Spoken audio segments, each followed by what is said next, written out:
부동산 거래를 하면서 가격을 상승시키기 위해 거래가를 시세보다 높게 신고하거나 양도소득세를 덜 내려고 낮춰 신고하는 등 거짓 신고를 한 이들이 경기도 특별조사에 적발돼 총 3억 7천만 원에 달하는 과태료 처분을 받았다. 경기도는 지난 9월부터 12월까지 4개월여간 도내 31개 시군의 부동산 거짓 신고, 의심 사례 2,727건을 특별 조사한 결과 거짓 신고자 81명을 적발해 과태료 3억 7천만 원을 부과했다고 29일 밝혔다. 도는 업타운 계약의 거짓 신고, 특수관계간 매매 신고, 거래대금 확인 불가 등 실거래가 거짓 신고가 의심되는 거래와 3억 이상 주택거래, 신고건 중 자금 조달 계획서, 상승여가 의심돼 자금 출처 확인이 요구되는 거래 등 2,727건에 대해 조사했다. 조사 결과 높은 시세를 형성하려 실제 거래 금액보다 높은 가격을 계약서에 적는 업계약을 체결한 11명, 양도소득세 감면을 위해 실제 거래 가격보다 낮게 다운계약을 체결한 2명, 지연신고 및 계약의 일자를 거짓 신고하거나 자료를 제출하지 않은 68명 등 총 81명을 적발했다. 도는 업계약을 체결한 11명은 1억 원, 다운계약을 체결한 2명은 900만 원, 나머지 68명은 2억 6천만 원의 과태료 처분을 내렸다. 이와 함께 도는 부동산 매도, 매수자가 가족, 친척 등 특수관계로 확인되거나 주변 시세에 비해 터무니없는 가격으로 거래를 신고한 212건을 국세청에 통보하고 양도세 탈루 등의 불법 여부가 없는지 세무조사를 요청했다. 유형별로는 특수관계 매매 62건, 거래가격 의심 55건, 거래대금 확인 불가 8건, 대물 변제 14건, 기타 73건이다. 이번 특별조사에서는 공인중개사의 불공정 행위에 대해서도 조사의 중개보수 초과수수 및 중개거래를 직거래로 거짓 신고한 사례 등 3건을 별도 적발했다. 해당 공인중개사는 고발과 행정처분 예정이다. 주요 적발 사례를 보면 부천시 다주택자 A씨는 매수자 B씨에게 약대동에 소재한 신축 연립주택을 거래하면서 높은 시세를 형성하기 위해 2억 8천만 원으로 신고했다. 하지만 실제 거래 금액은 2억 1천만 원으로 7천만 원 높게 신고한 사실이 적발돼 매도자와 매수자에게 과태료 2천만 원을 부과했다.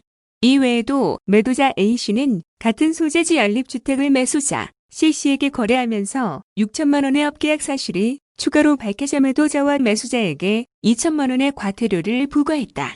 화성시 매도자 D씨는 우정읍의 토지를 직거래로 매수자 E씨에게 1억 2천만 원에 매매했다고 실거래 신고했다. 특별조사가 실시되자 매수자 E씨는 실제 거래 가격은 1억 4,500만 원이며 2,500만 원의 다운 계약서를 작성했다고 자진 신고했으며 매도자와 매수자에게 900만 원의 과태료를 부과했다. 화성시 매도자 F씨와 매수자 G씨는 반성동 동탄 신도시 아파트를 3억 4,500만 원의 매매 계약을 체결하고 실거래 신고했으나 조사 결과 두 사람이 시아버지와 며느리 관계로 밝혀져 증여세 탈루 혐의로 국세청에 통보했다. 하남시 매도자 H법인은 매수자 I씨에게 창호동 아파트를 5억 6천만 원의 매매 계약을 체결하고 실거래 신고했으나 조사 결과 매수자 I씨는 매도자 H법인 대표의 누나로 밝혀져 증여세 탈루 혐의로 국세청에 통보했다. 도는 이번 적발 사례 이외의 혐의 없음으로 종결된 1,871건을 제외한 나머지 597건에 대해서도 추가 조사를 진행하고 있으며 결과가 나오는 대로 과태료 부과 및 세무조사를 의뢰할 계획이다. 다음은 지방세 납부 법령 위반 사례 다수 적발 뉴스입니다.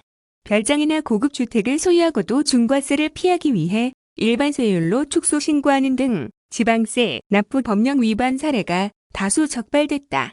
경기도는 지난 2월부터 12월까지 군포시, 용인시, 안성시, 오산시, 이천시, 파주시, 양평군, 안양시, 수원시 등 9개 시군과 지방세 합동조사를 실시한 결과 11,789건의 세금 누락 사례를 적발하고 128억 원을 추징했다고 29일 밝혔다. 도는 합동조사에서 별장, 고급주택 등 사치성 재산의 중과세율 신고 여부와 부동산 취득세, 감면 유예기간 내 다른 목적으로의 사용 여부 등에 대해 집중적으로 조사했다. 무재산 체납자에 대해서는 세금에 대한 부담감을 덜 수 있도록 결손 처분도 병행했다. 유형별로 보면 별장, 고급주택 등 사치성 재산 중과세율 신고 누락 38건, 추징금 36억 원, 반면 부동산 목적 사업 외 사용 166건, 추징금 31억 원, 주민세 미납분 추징 308건, 추징금 3억 원, 무재산 체납자 등 결손 처분 2,896건, 체납액 120억 원 등이다. 주요 사례를 보면 양평군에 거주하는 기혁씨는 단독주택을 새로 짓고 정원까지 조성했다. 이는 고급주택 소유에 해당돼 취득세 중과세율 대상이지만 기혁씨는 일반 세율로 신고해 세금을 적게 냈다가 적발됐다. 도는 취득세 2억 원을 추가로 부과했다. 파주시 니은법인은 2015년 9월 파주 출판산업단지 내 산업용 건물을 신축해 취득세를 감면받았다.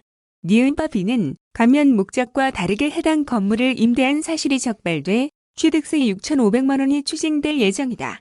수원시 디귿법인은 주민세 종합원분에 대해 신고만 하고 납부를 하지 않은 게 적발될 가산세를 포함한 1,900만 원이 추징될 예정이다.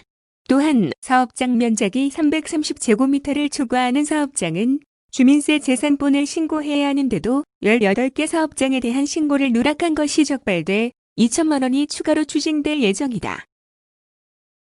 안양시에 거주하는 이을씨는 2011년 귀속종합소득세분 지방소득세를 체납했으나 생계형 체납자로 재산이 없다는 사실이 이번 조사에서 확인돼 7,100만 원의 세금을 결손 처분했다. 다음은 경기도체육회 위법, 부당행위 무더기 적발 뉴스입니다. 경기도는 경기도체육회에 대한 특정 감사를 통해 위법, 부당 및 부적정 행위 22건을 적발했다고 29일 밝혔다.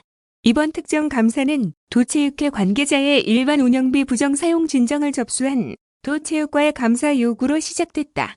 이에 도는 지난 7월 28일부터 10월 5일까지 최근 5년간 도비 보조금 중 사무처 운영과 관련된 분야를 중심으로 감사를 진행했다. 도는 감사 결과를 바탕으로 임직원 중 10명에 대해 징계, 중징계 5명, 경징계 5명, 83명에게 주의 처분을 내릴 것을 도체육회에 요구했다. 또한 기관장 경고 1건, 기관 경고 2건을 비롯해 시정 10건, 개선, 통보 6건, 수사 의뢰 1건 등 22건에 대해 행정상 조치를 했으며 5,184만 원을 환수하는 재정상 처분을 결정했다. 주요 감사 결과 대외협력비 및 업무추진비 위법, 부당 집행과 관련 도체육회는 법령, 규정 등에 존재하지 않는 대외협력비를 편성, 최근 5년간 사업 2,900여만 원의 업무추진비처럼 집행했다. 2016년 이후 도체육회가 도의 보조금으로 사용한 대외협력비와 업무추진비는 모두 9억 7천여만 원에 달한다. 도는 도체육회가 이런 예산을 집행하면서 주말, 심야, 휴가기간 등에 사용하거나 대외협력비를 사업 예산으로 집행하고 출장 신청도 없이 관내 지역에서 대외협력비 등을 사용, 참석자 등 지출 증빙 서류 미비 등 관련 규정을 위반한 사례 1,047건 2억 598여만 원을 적발했다. 특히 도체육회 사무처는 시군체육회 및 회원 종목 단체 관계자들이 참석하지도 않았는데도 이를 참석한 것처럼 지출 서류를 작성해 324건 4,500여만 원의 보조금을 부당하게 집행했다. 또한 도체육회 사무처는 836건 1억 5,806만 원의 대외협력비, 업무추진비 사용, 시 날짜 등 문서를 임의로 수정하거나 사전에 결제를 받은 것처럼 한글 프로그램으로 문서를 허위로 작성하여 지출 서류에 첨부하는 등 지출 서류를 임의로 작성, 수정하기도 했다. 한편 체육회관 수택관리와 관련해서 도체육회는 도의 재산인 체육회관을 수택관리하면서 들어온 관리비 등 수입금을 시설관리 용도로만 사용해야 하는데도 도체육회관은 관리비 9,565만 원 중에서 3,188만 원을 임의로 빼내 초과 집행으로 예산이 부족하게 된 사무처 운영비로 사용했다.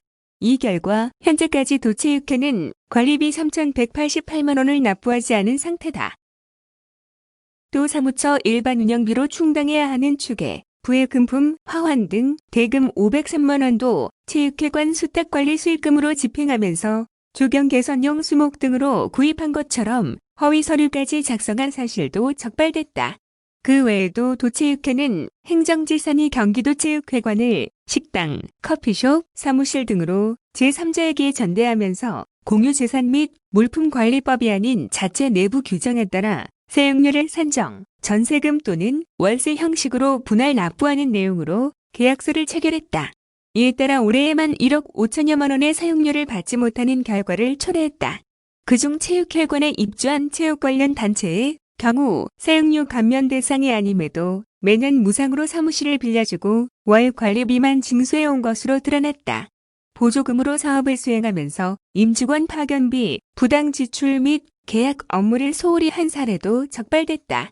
도체육회는 2017에서 2019년까지 전국체전, 도민체전 등의 파견 직원에 대한 급식 교통비, 숙박비를 지출하면서 지출 서류에 첨부한 결제 영수증에 기재된 금액을 검토 없이 그대로 지출, 규정상의 출장여비 기준보다 1,856만 원을 과다 지출했다.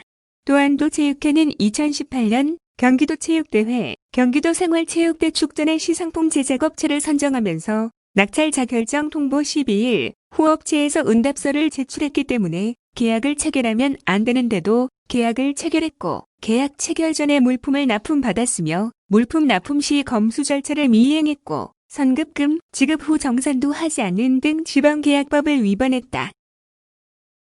2018년 사무처장실 보수공사와 관련해서는 공사비가 4,200만 원으로 산출되자 예산이 부족하다는 이유에서 업체와 비공식적 협의를 통해 전체 공사비 중 2,200만 원을 수의 계약하여 선시공하게 한 후 나머지 금액 2천만 원을 이듬해 수의 계약으로 집행하는 등 부당하게 공사를 시행하였다. 도의회 상임위에서 지적받은 체육회장의 부당 지시 등 고위 간부의 규정 위반 행위도 이번 감사에서 적발됐다. 자체 공용 차량 관리 규정에 따르면 도 체육회장은 2020년 2월 취임 이후 올해 8월까지 체육회 업무를 이유로 운전원이 자택에 도착하면 탑승한 뒤 해관을 가지 않고 업무 장소로 이동하는 등 사무처에서 전용으로 배차한 공용 차량 2대를 190여 차례 사적 사용한 사실이 확인됐다.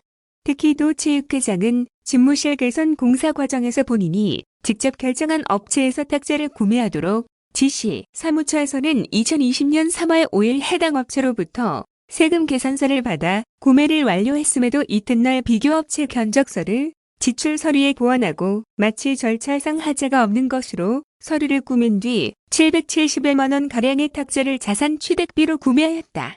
도는 이 같은 기관장의 부당행위에 대해 기관장 경고 처분을 내렸다.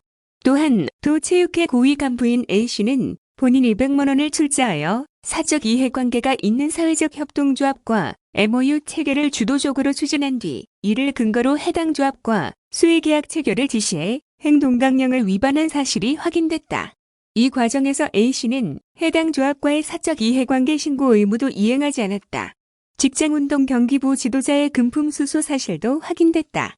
경기도체육회에 위탁 운영 중인 경기도청 직장운동 경기부 감독 B씨는 2017년 1월 전남 목포에서 진행된 동계전지훈련 당시 소속 선수 7명이 1인당 143만 원씩 약출해 마련한 현금 1천만 원을 받은 사실이 이번 감사에서 확인됐다. 선수들이 객출한 현금 1천만 원은 경기도체육회가 2016년 12월 선수들의 경기력 향상을 위한 보상 차원에서 지급한 우수선수 영입 관리비로 마련됐다. 또 B씨는 경기도체육회가 임차에 지원한 공용 차량을 사실상 본인의 개인 차량처럼 사용하면서 2019년 1월부터 2020년 8월까지 훈련장과 차고지의 이동 거리를 부풀리거나 차량 일지의 누계 거리를 626회 이상임에 작성하는 등의 수법으로 17,379km의 운행 기록을 허위로 작성한 사실이 확인됐다. 이 같은 사실을 확인한 경기도는 임직원 행동강령 위반 등에 따라 경기도청체육과와 경기도체육회에 B씨에 대한 중징계, 파면을 요구하는 한편 청탁금지법 위반 등의 혐의로 경찰에 수사 요청했다. 이 밖에도 체육회에서 직원 급여 지급, 지방보조금 정산, 관리감독, 사업비 집행관리, 경기도 종합사격장 시설공사 등에서도 관련 규정을 위반하거나 업무를 소홀히 한 사실도 적발됐다.